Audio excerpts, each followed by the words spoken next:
All right, so if you remember, here's the little part that I made that's gonna hold, I told you it's gonna hold a lamp. And I said I was just gonna do it with some simple copper tubing. It's actually brass tubing, it's not copper tubing. You know, I want there to be a real good reveal here where it looks real nice and you don't see a lot of solder joints. So what I came up with is I turned this over and I put a chamfer here in the back side. And when I push this brass tube through to where it's flush, it leaves a little area to hold solder on the bottom. And then what I'm gonna do is I'm gonna solder that. Hopefully little to none bleeds up to the top.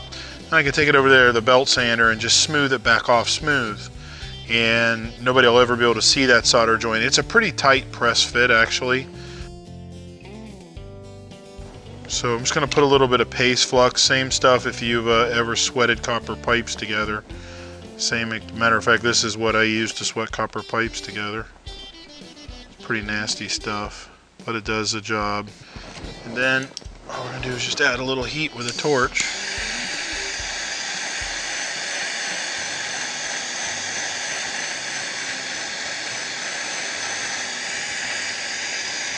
Almost.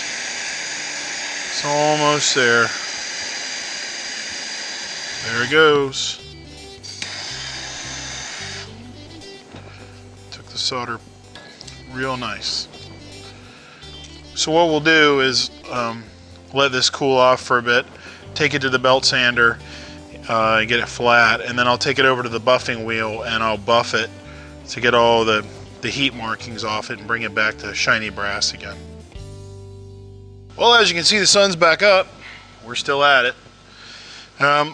We've moved over and I'm starting on the small pulleys. So the whole idea is I want to underdrive the generator just a little bit so the steam engine doesn't have to run at quite such a high RPM to light the light bulb. The steam engine makes plenty of torque, so what I decided to do was overdrive it just slightly. It's not a 2-to-1 ratio, but it's like a 1.75 to 1, somewhere in that ratio. A little bit of it had to do with just the materials that I had here to build the pulleys out of. So we're making the smaller pulley. I've already put the layout die on it. We're gonna mark it, center drill it, and then drill it through for the correct shaft size, and then we'll turn out this pulley real quick. Now, one of the things I like to do here, because I can't see this that well when it's spinning, is to bring my parting tool right up to my mark once the layout die is on it. Put a nice ring on there. That helps me see where I need to stop the machine. So second verse, same as the first here. See the run out of my jaws just a little bit. Double check our numbers. Good. Good.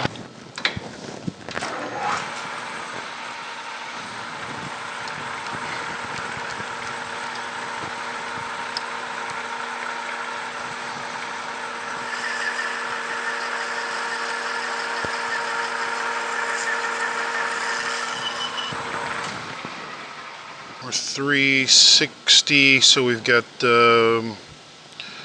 about 50 thousandths to take off.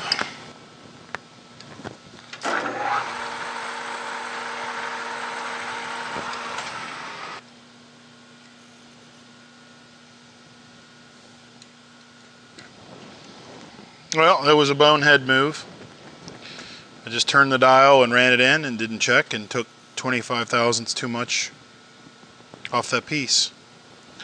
So, lesson learned when you get in a hurry. We'll start all over.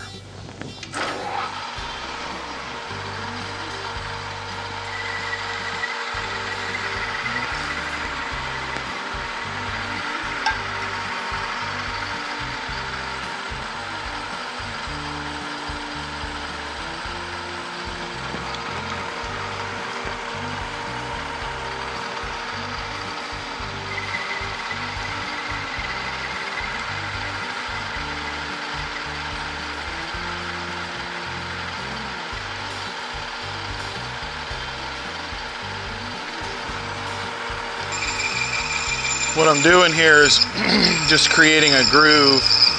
What I'm doing is creating a groove right here so that while it's still joined to the main part, I can get a file in there and round that edge. I'm not going to cut it all the way off, obviously. Now we're going to cut our groove for our pulley. I just go visually by it. I'm looking for 104 depth. Not really a rocket science here because I kind of fit each one of these to the little O-ring I'm going to use for the belt.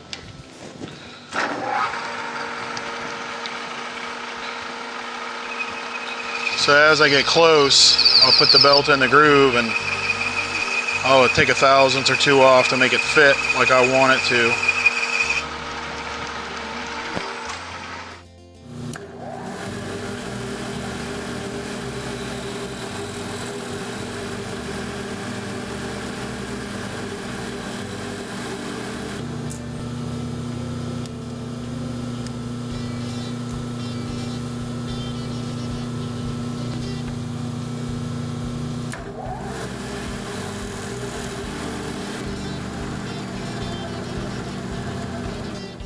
Thanks for watching. I hope you enjoyed what you saw here today.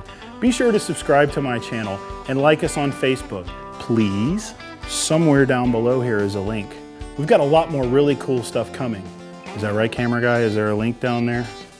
Send me a comment. I'll try to get back to you as soon as I can. Click whatever link, click something. See you soon.